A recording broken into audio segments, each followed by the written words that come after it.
Salam sejahtera, anda bersama saya Grace John Lee membawakan imbasan peristiwa sepanjang minggu lepas. Imbasan mingguan dimulakan dengan Sultan Selangor Duli Yang Maha Mulia Sultan Sharafuddin Idris Shah Al-Haj Ibni Almarhum Sultan Salahuddin Abdul Aziz Shah Al-Haj berangkat tiba di lapangan terbang Bintulu bagi lawatan ke Bintulu pada Isnin.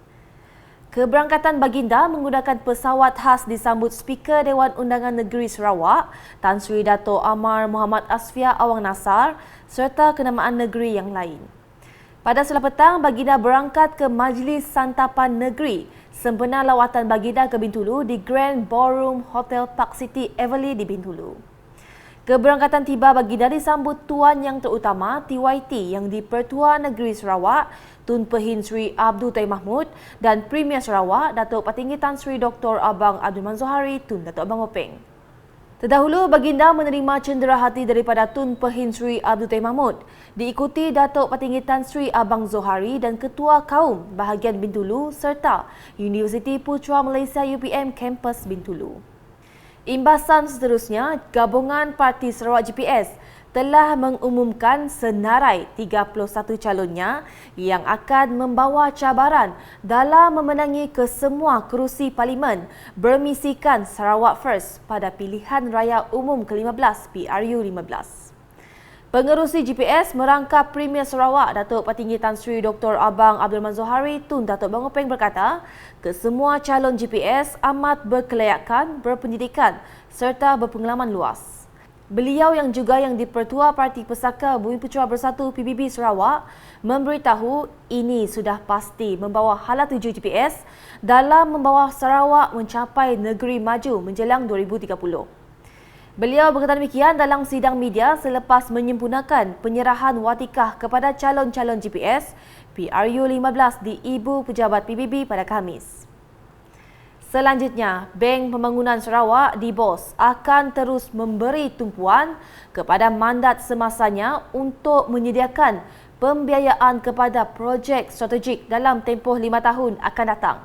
Premier Sarawak Datuk Patinggi Tan Sri Abang Abdul Manzohari Tun Datuk Abang Openg berkata, beliau percaya bahawa pada masa itu Sarawak akan mencapai tahap pembangunan infrastruktur dan kemakmuran ekonomi yang tinggi.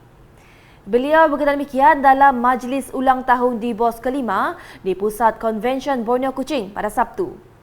Datuk Patinggi Tan Sri Abang Zohari menambah, sejak beroperasi, jumlah kemudahan kredit yang telah diluluskan untuk projek strategik negeri berjumlah lebih 15 bilion ringgit meliputi projek di seluruh Sarawak dan merangkumi beberapa sektor utama yang diberi mandat.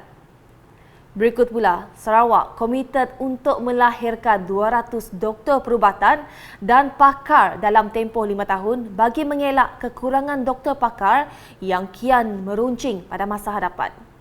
Premier Sarawak Datuk Patinggi Tan Sri Dr. Abang Abdul Manzohari Tun Datuk Abang Openg berkata, Kerajaan Sarawak dengan kerjasama Yayasan Sarawak telah menghantar pelajar dari Universiti Malaysia Sarawak UNIMAS untuk mengikuti kursus perubatan kerana dari segi nisbah bilangan doktor adalah masih rendah berbanding populasi. Beliau berkata demikian pada sidang media selepas Majlis Convocation UNIMAS ke-26 bertempat di Arena Gemilang Ditar Putra UNIMAS, Kota Semarahan pada Selasa. Seterusnya, Sungai Sarawak kembali berkocak dengan penganjuran Regata Sarawak pada tahun ini selepas 2 tahun tidak diadakan berikutan pandemik COVID-19. Premier Sarawak Datuk Patinggi Tan Sri Dr. Abang Abdul Zohari Tun Datuk Abang Openg berkata, ia telah mendapat sambutan menggalakkan dari segi penyertaan peserta antarabangsa serta tempatan. Beliau berkata demikian ketika ditemui selepas Majlis Perasmian Festival Regata Sarawak Tebingan Sungai Kuching 2022 di Kuching pada Sabtu. Selain itu, Datuk Patinggi Tan Sri Abang Zohari menambah, Regata Sarawak kali ini juga turut memberi limpahan manfaat kepada usahawan tempatan. Selanjutnya, jumlah pemilih berdaftar di Sarawak yang layak mengundi pada pilihan raya umum ke-15 PRU 15 adalah seramai 1,943,074 orang. Menteri di Jabatan Perdana Menteri, Parlimen dan Undang-Undang Datuk Seri Dr. Wan Junaidi Tuanku Jaafar berkata, Jumlah itu menunjukkan peningkatan sebanyak 59.14% untuk PRU 15 berbanding seramai 1,220,960 pemilih yang direkodkan ketika PRU 14.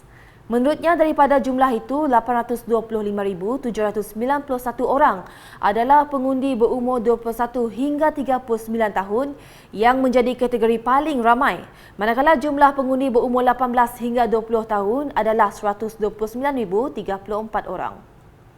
Saya Grace John Lee, teruskan kesihatan bersama kami.